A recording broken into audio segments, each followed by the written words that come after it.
Hello everyone, welcome back to another informative video. So in this video I'm going to give you an update of the small kitchen garden. So I'm just basically going to give you a tour and basically discuss a few things while we are going through the tour. So first let us start from this end, right? So as you can see, we have this sweet potato here in the corner growing well, right? And all the sweet potato plants in the fabric container, they are basically almost looking the same in terms of their development, right? And what I'm going to do is I'm going to basically allow these to grow for another 2 weeks, and then I'll put up the vertical cage system for the trellising, right? Um, so if you remembered, I told you that I told you that I was going to plant the pak choy in these pots. So this is what it looks like now. It is growing well, right? I also planted sweet pepper around the hedges, right, of this um, concrete raised bed basically, right? And then now inside I planted cabbage, right? These are the cabbage. So we have 1, 2, 3 cabbage inside here, right? So we have sweet pepper and cabbage here. Here we have pak choy again, and this is basically our um 3 months and maybe a week sweet potato.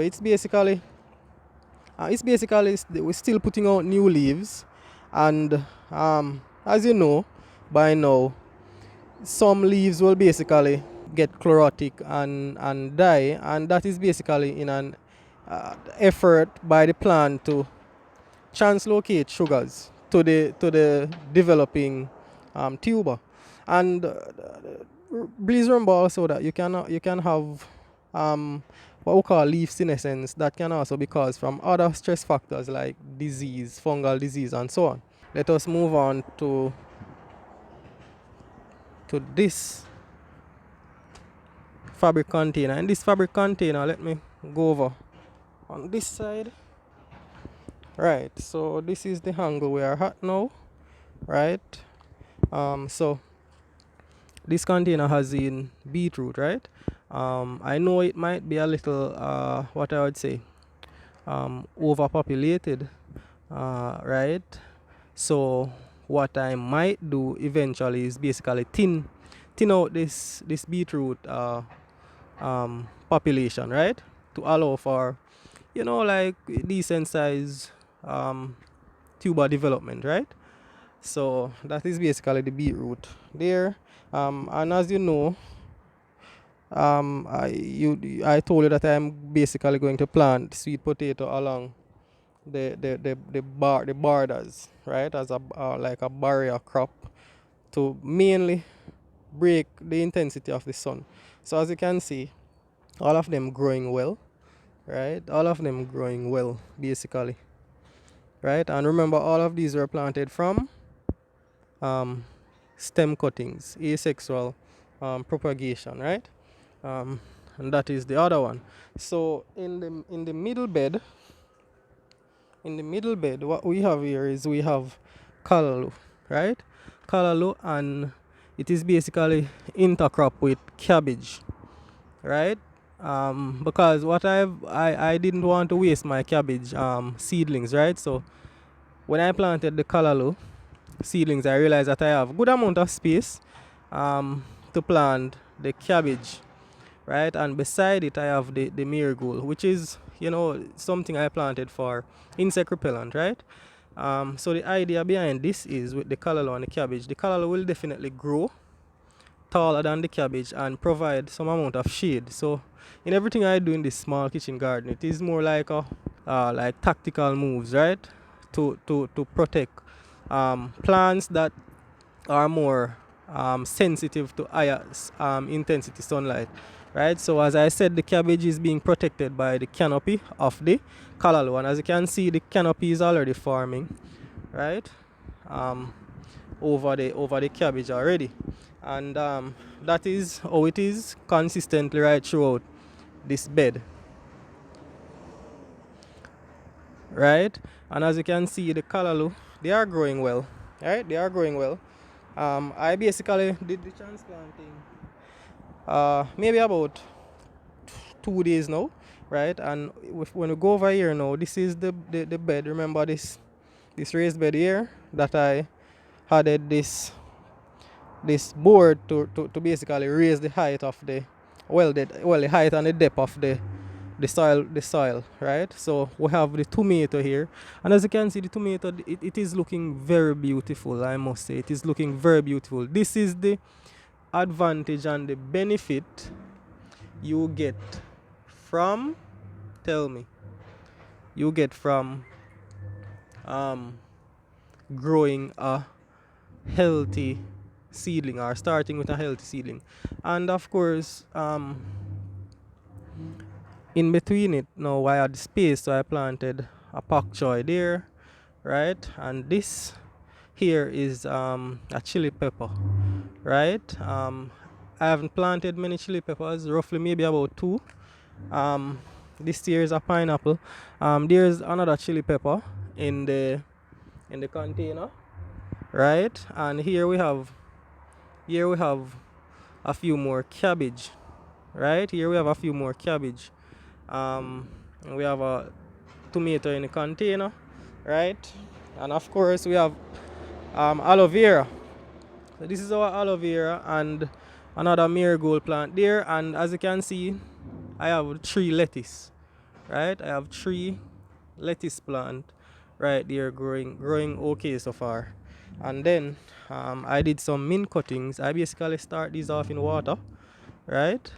And then transplanted it in this spot, right? And of course I spoke to you about the eggplant. This is I planted eggplant in the pot. But one thing I've realized, and before I go there, I did some cuttings with the broadleaf thyme, and I set them in that, right?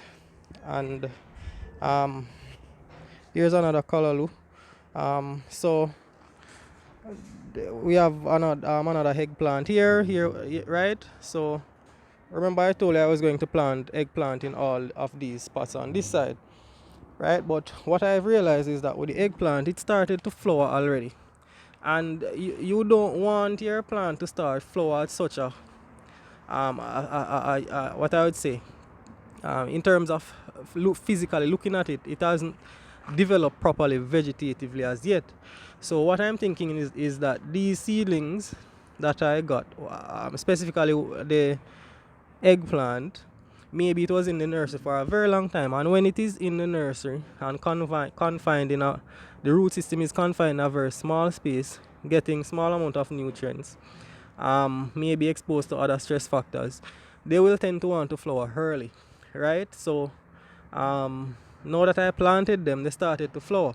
So what you ideally want is you want to ensure that you expose your seedlings to the proper conditions in their initial growth stages, so that you don't induce any stress factors to cause early flowering, right? Because as you can see, this plant is, right, it's maybe about 8 to 9 inches, right? And it hasn't developed properly vegetatively. Reason being, the stems are still not tall enough, they are not robust enough to basically carry a flower, right? But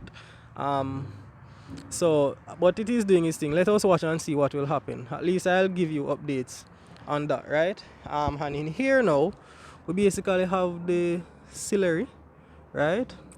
Right, and as you can see, they are growing well, right? They are growing well. And right here we have hot pepper. So I was only able to plant 2 hot pepper. Right, here's another one, right there, right? And then I planted 2 tomato plant right there, and right here you are seeing is a callaloo plant that I planted between the leaves of the sweet potato plant. And one thing we have to understand is that this is actually a very important lesson we're learning right here, because I planted the callaloo here just to basically explain something to you. Sweet potatoes, they are good cover crops, and they basically act as mulch, right? They basically um, help to retain moisture in the soil. You know, I don't have a problem to run all these vines right along the bed. I know that you will have small feeder roots coming off the sweet potato vines, but you know, they basically, if you don't basically like bury them, like when you are planting them, they're not going to basically take much nutrients from the soil, right? So I'm very happy to really just, as I'm doing, just basically run these vines right throughout the bed. So if they get tall enough, right, um, you know, I'll just run them throughout the bed, right?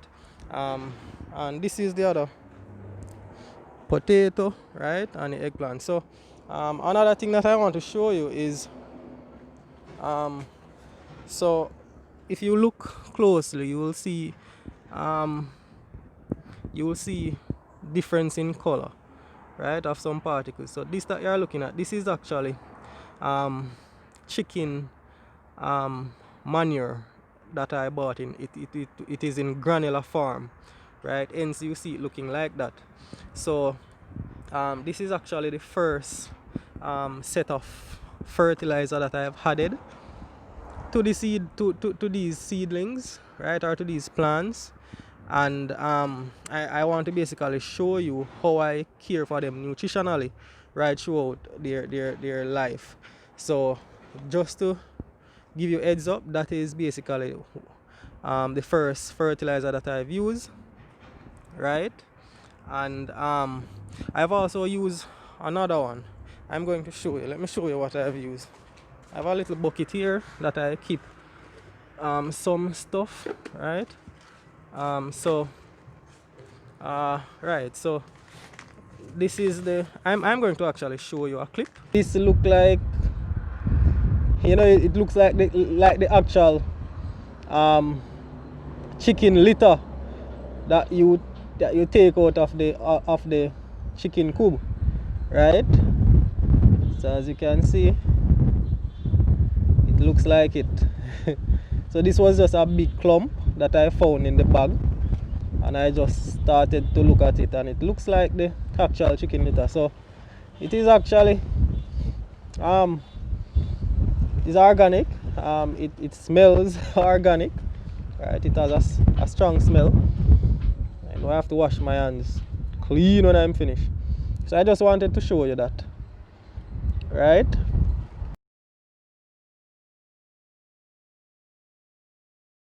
I also use this. It's called Bio, Omex Bio 20, right? So this is what I use, and time of application, as you can see, foliar application after transplanting, repeat every 14 days. So after I transplanted at roughly about 2 days after, I think I applied um, this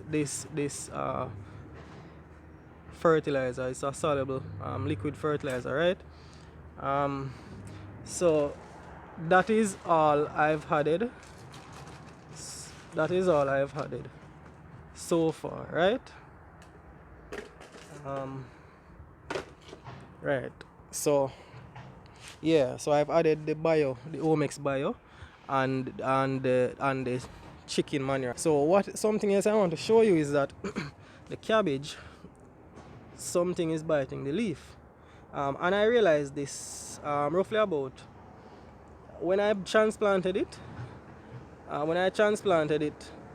Basically the next day I came out, I actually see that leaves are like this. So I had already mixed an insecticide and apply. So hence we are seeing no more progress of the insect biting the leaves. So this is basically scouting. You need to scout your plants every morning, right?